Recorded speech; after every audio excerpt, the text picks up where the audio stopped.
যে ইতিহাস জানে না লাখো লাখো বাঙালি, কতটা ভয়ঙ্কর ছিল শেখ হাসিনা, জেনে যান ইতিহাস। বীর সন্তান মেজর বজলুল হুদাকে কে কারা কিভাবে জবাই করেছিল সেটা জানতে হলে আবারও 18 তারিখ রাত 9:30 থেকে 11টা পর্যন্ত 1.5 ঘন্টার সেই সময়টাতে ফিরে যেতে হবে, যে সময়টুকুতে ঢাকা কেন্দ্রীয় কারাগার ও তার আশপাশের বিদ্যুৎ বন্ধ করে রাখা হয়েছিল। ওই রাতে ঢাকা কেন্দ্রীয় কারাগারে কয়েক ঘন্টায় যা ঘটেছিল তা হলিউডের হরর থ্রিলার মুভিকেও হার মানাবে। অনুসন্ধানে জানা যায় 2010 সালের 28শে জানুয়ারি রাত 9টার পরপরই জেল গেটের ভেতরে মোট 2টি কালো গ্লাসের গাড়ি প্রবেশ করে। ওই গাড়ির একটিতে এসএসএফ এর সদস্যদের সাথে শেখ হাসিনা এবং অপরটিতে জাহাঙ্গীর কবির নানক, ইসমাইল হোসেন সম্রাট, তৎকালীন ঢাকা বিশ্ববিদ্যালয়ের ছাত্রলীগের দুর্ধর্ষ ক্যাডার সিদ্দিক নাজমুল আলম ছিলেন। ধারণা করা হচ্ছে ওই রাতের অপারেশনের পুরস্কার হিসেবে পরের বছর 2011 সালে ছাত্রলীগের কেন্দ্রীয় সাধারণ সম্পাদকের পদে বসানো হয় নাজমুলকে। এছাড়া সম্রাট ও নানকদেরকেও দেয়া হয় গুরুত্বপূর্ণ দায়িত্ব। এর বাইরে ওই গাড়িতে ভয়ঙ্কর কুৎসিত দেখতে বড় গোফওয়ালা একজন মানুষ ছিল, যার নাম পরিচয় আমাদেরকে কেউ নিশ্চিত করে বলতে পারেনি। ডিএমপি কমিশনার একেএম শহীদুল হক সাহেব ছিলেন, স্বরাষ্ট্র সচিব যে আব্দুল সালাম সাহেব ছিলেন, কারা মহাপরিদর্শক যে ব্রিগেডিয়ার জেনারেল আশরাফুল ইসলাম খান উনিও ছিলেন, আর সম্ভবত ঢাকা ডিসি ছিলেন উনি জিল্লুর রহমান, ঢাকা জেলার ম্যাজিস্ট্রেট অমিতাভ সরকার উনিও ছিলেন এখানে, আরো বেশ কিছু লোকজন ছিল। গোয়েন্দা সংস্থার সাবেক কর্মকর্তা জানান ওই রাতে মোট 2টি ফাঁসির মঞ্চ তৈরি করা হয়েছিল।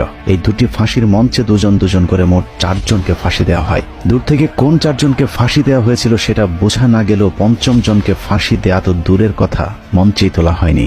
কিন্তু লাশ বের করবার সময় জেলখানা থেকে মোট 5টি লাশবাহী গাড়ি বের হয়েছিল। ফাঁসি থাকে সাধারণত সেদিন, তো এটা নর্মাল প্রসিডিওর। জেলখানায় নিরাপত্তাটা বেশ স্ট্রং থাকে।